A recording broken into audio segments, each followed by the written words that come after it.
For over 4 decades, Paul Biya has ruled Cameroon with an iron fist. But now, something unthinkable is happening. Soldiers are refusing orders and standing with the people. Could this be the moment Cameroon finally takes back its freedom? If you believe Africa deserves freedom from aging dictatorships, like this video, comment your support for Cameroon, and share to every Pan-African platform you know. Together, let's amplify Africa's awakening.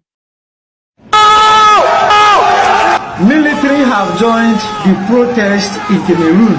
Take a look at what is happening right now.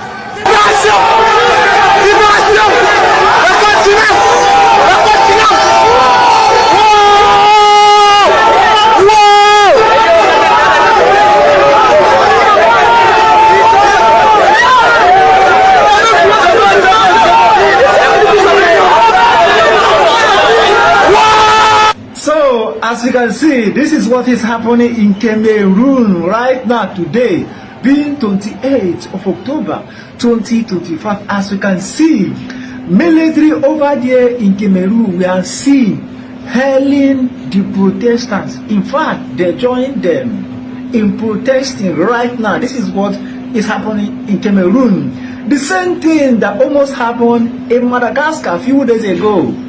Military refused the order to shoot at protesters.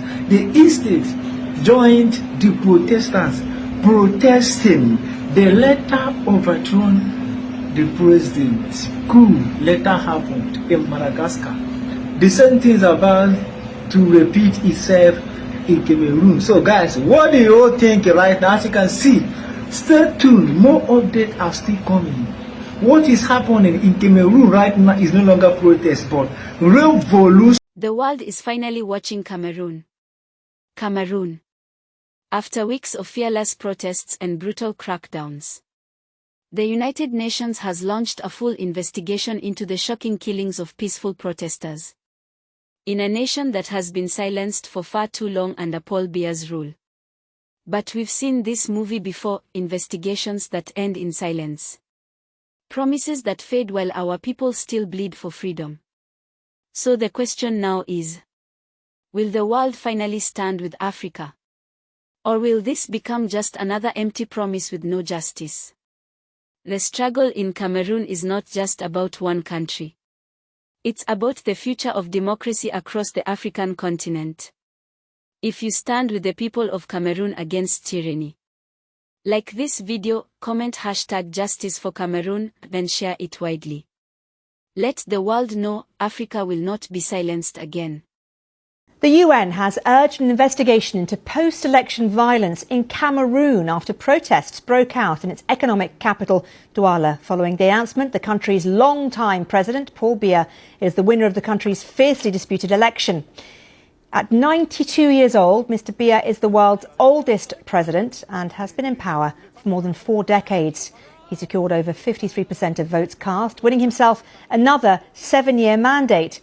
Opposition candidates have condemned the official results, calling them a masquerade.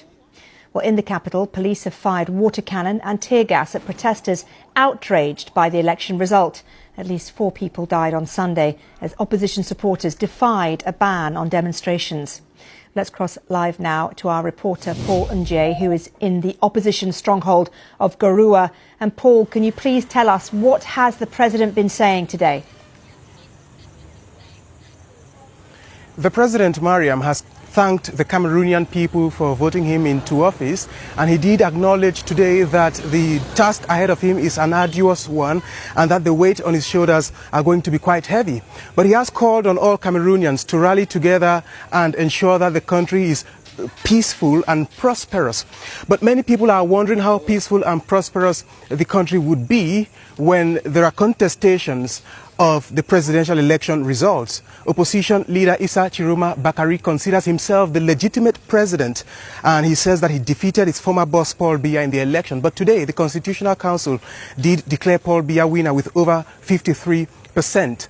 by and large, people believe that the days ahead might be tense in Cameroon because we've already been seeing signs of those tensions. You did mention earlier on the protests in the economic capital, Douala.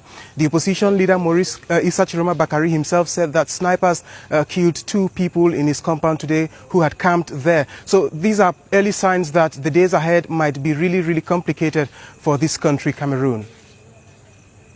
What's the atmosphere like where you are, Paul, right now? Well, there's uncertainty here in Garoua because on Sunday there were clashes which took place here.